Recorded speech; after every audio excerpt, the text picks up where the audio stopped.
My aunt broke her legs in front of me and then just started laughing.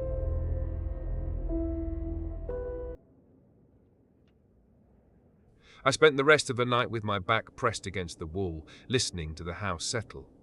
When the lights flickered back on an hour or so after the thing in my room had vanished, they cast a strange, dusty haze through the air, like every particle of dust was lit from within. I didn't dare move.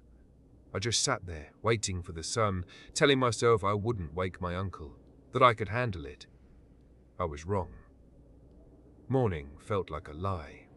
Sunlight streamed through the windows, but it didn't touch the cold knot in my stomach. In the kitchen, my Uncle Soren was at the stove, his shoulders slumped as he prodded at a pan of eggs. He looked like he hadn't slept in years. "Morning, kid," he mumbled, not turning around. "Sleep okay?" The question was so normal it felt insane. "No, not at all. We need to talk about Aunt Annalise." He stopped moving. The sizzle of the eggs was the only sound in the room. "What did she do?" His voice was flat, exhausted. "I think she came into my room last night. Stood over my bed." I watched his back, waiting for him to deny it, to tell me I had a nightmare. He just let out a long, shuddering sigh and slumped into a chair at the small kitchen table. He scrubbed a hand over his face, his eyes scanning the doorways as if he expected her to be listening. There was an incident. A few years ago. She's not right in the head anymore. He looked at me, and his eyes were hollow.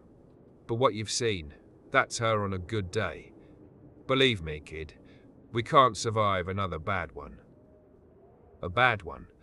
My voice was sharper than I intended. "She was in my bed, Soren. This isn't okay. Where is she now? Where does she even go all day?"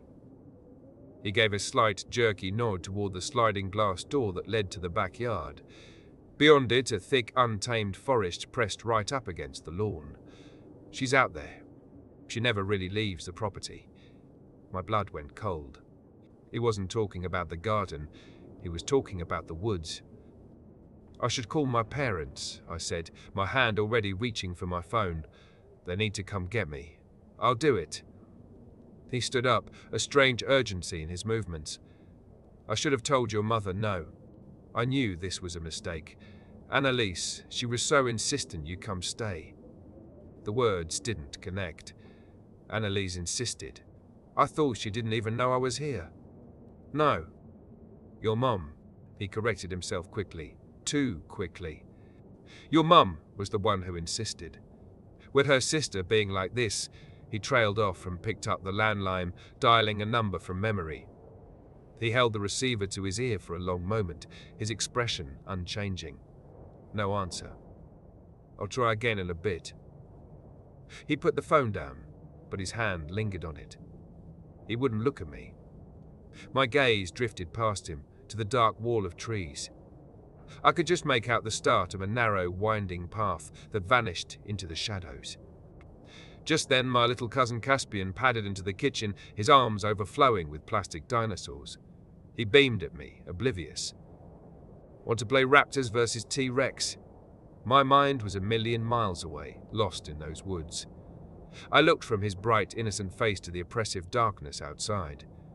An idea, a terrible, stupid idea, took root. "Yeah," I said, forcing a smile. "But first, you have to show me the trails out back." His smile vanished. He clutched his toys tighter. "Out there. I'm not allowed in the woods." "We won't go far," I lied. "Just a quick look around." "Come on." He shook his head, his lower lip trembling. But I pushed, a new and ugly part of me needing to see, to understand. Finally, he relented with a tiny, defeated nod. We slipped out the back door. The air immediately grew cooler, thick with the smell of damp earth and rotting leaves. The path was barely there, more of a suggestion trampled into the undergrowth. With every step, the sounds of the house faded, replaced by the whisper of wind through pine needles and the unnerving silence of the forest. Caspian walked so close behind me, I could feel his breath on my neck. He kept looking over his shoulder. his eyes wide and scared. I tried to project a confidence I didn't feel, but the sense of being watched was overwhelming. It felt like the trees themselves had eyes. Then we heard it. A giggle, high and thin, like a warped recording. It wasn't a happy sound. It was broken, sharp, and it drifted through the trees from somewhere deeper in the woods, from the direction we were heading. Caspian grabbed the back of my shirt. "Please," he whispered, his voice cracking. "Let's go back to the house." But I was frozen. That was the sound from my room. It was her. Annalise. I had to see. We followed the trail as it twisted deeper, the giggling fading in and out until it stopped altogether. The path opened into a small, squalid clearing. My stomach lurched. There were crude shelters made of fallen branches and torn tarps. A ring of blackened stones marked a dead fire pit. Hanging from low branches on pieces of twine were animal bones and clumps of feathers, twisting slowly in the breeze. This wasn't a campsite. This was a nest. "She lives here," I breathed. Caspian was shaking his head, backing away slowly. "This is her place. We're not supposed to be in her place." That's when I saw the pile of fabric next to the fire pit. Small, folded pieces of clothing. A tiny pair of jeans. A faded blue t-shirt with a cartoon rocket on it. They were toddler clothes. Caspian's old baby clothes. He saw them at the same time I did. A choked sob escaped his throat, and the T-Rex fell from his hands, landing silently in the dirt. He turned and ran, crashing blindly back the way we came. "Caspian, wait!" I yelled, spinning to go after him. But a flicker of movement high in the branches of an old oak tree stopped me dead. It wasn't a bird. It was a pale, skeletal thing, contorted around the thick trunk clinging to the bark. Long, stringy hair hung down, obscuring its face. Then it shifted, and I saw her. Aunt Annalise. She was grinning. A huge, predatory grin that stretched her face into a terrifying mask. Her eyes were wide, white, and fixed on me. For a long, silent moment, we just stared at each other. Then, she let go. There wasn't a thud. There was a series of wet, cracking sounds, like a bundle of thick green sticks being snapped over a knee. Her legs buckled and broke at impossible angles, but she didn't scream. She laughed.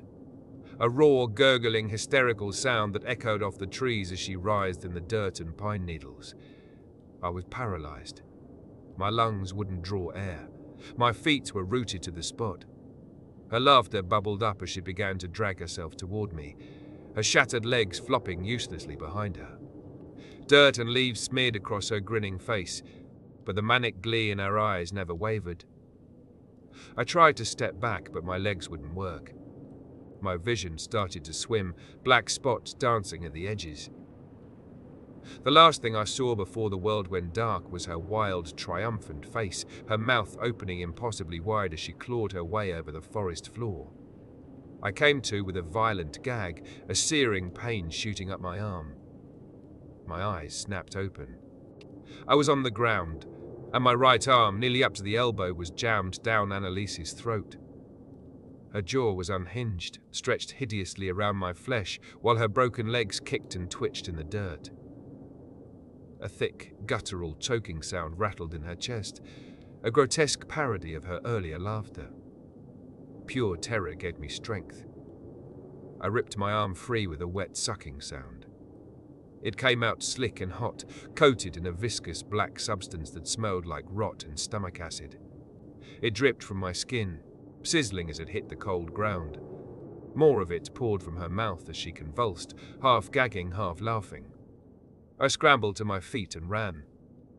I didn't look for the path, I just plunged into the trees, branches whipping at my face. Behind me, I heard it. The slap and drag of her broken limbs against the earth. She was moving, skittering through the undergrowth with an unnatural speed, propelled by her arms. Her laughter tore through the woods, getting closer. It warped into words. My name, whispered in a stretched, inhuman voice. Ku, ba, ak, I ran faster, blindly, my lungs burning, until I slammed headfirst into something that didn't give. Strong hands seized my shoulders before I could fall. A brilliant beam of light blinded me, and a man's voice yelled, "I've got him over here." He put a whistle to his lips and blew a series of short, piercing blasts. The sound cut through the forest, silencing the awful laughter behind me.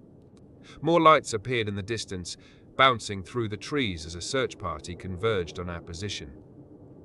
I collapsed against the uniformed officer, shaking uncontrollably, finally safe. But even as he held me, my eyes were fixed on the darkness we had just escaped. The woods were quiet now, but I knew she was still in there, watching, waiting.